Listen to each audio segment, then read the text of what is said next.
Bismillah, alhamdulillah, wassalatu wassalamu ala rasulillah. Masih dina surat Hud ayat ke 120 na. A'udzu billahi minasyaitonir rajim. Bismillahirrahmanirrahim. Wa kulla naqussu wa kulla jeung masing-masing sejarah naqussu geus dikisahkeun ku kami saur Allah alaika ka anjeun Muhammad.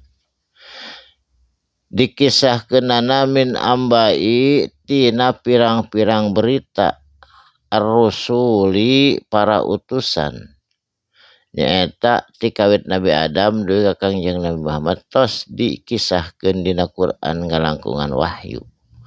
Manusabbitu jeung dikukuhkeun atawa diteguhkeun bihi tina eta urusan puadak kana hate anjeun Muhammad saur Allah. Wajaa jeung datang ka anjeun, geus datang ka anjeun naon fi hadihi dina ieu kitab suci tegasna Al-Qur'an al-haqqu sagala kebenaran anu sampurna ti Gusti Allah. Naon kebenaran anu sampurna teh tegasna kahiji kaesaanana Allah, kadua bakal datangna poe kiamah di antawisna eta. Wa mau'idatun jeung jadi pelajaran ieu Al-Qur'an, wa dzikra jeung jadi peringatan lil mukminina pikeun jalma-jalma anu iman.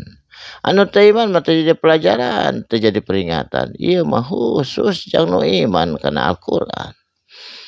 Wakul jeung pok obrolkeun ku anjeun Muhammad kasaha lillazina ka jalma-jalma anu meseh keneh kafir la yu'minuna tegasna anu teu daekeun iman, teu daekeun Islam, teu percaya kana Quran pok bejakeun.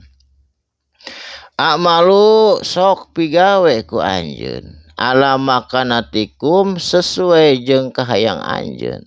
Rek ngabenci Islam mangga, rek ngahujat Islam mangga, rek merangan Islam mangga, teu langkung sok beramal sakahayang maneh.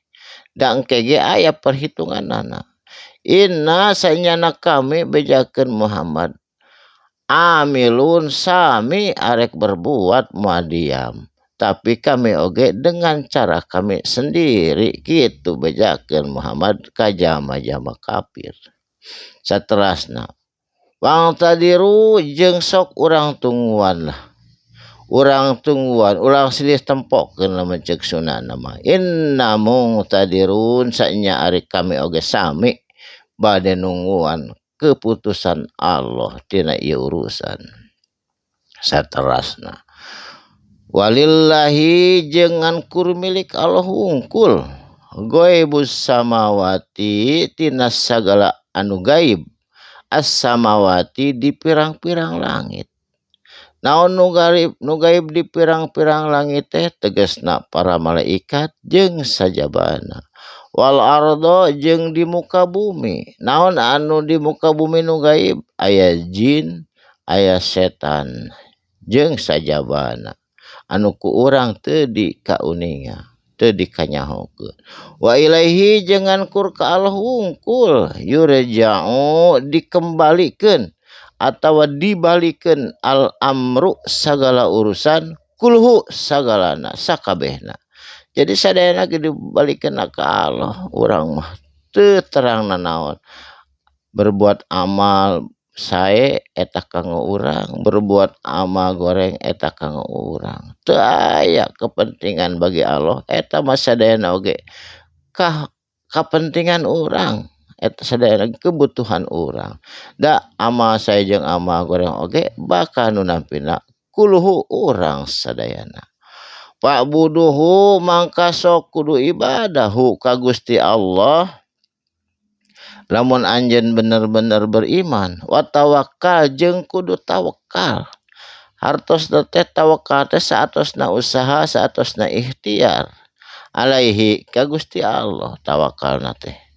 Jadi saatosna ikhtiar namanya tawakal. Ulah tawakal wungkul tanpa ikhtiar.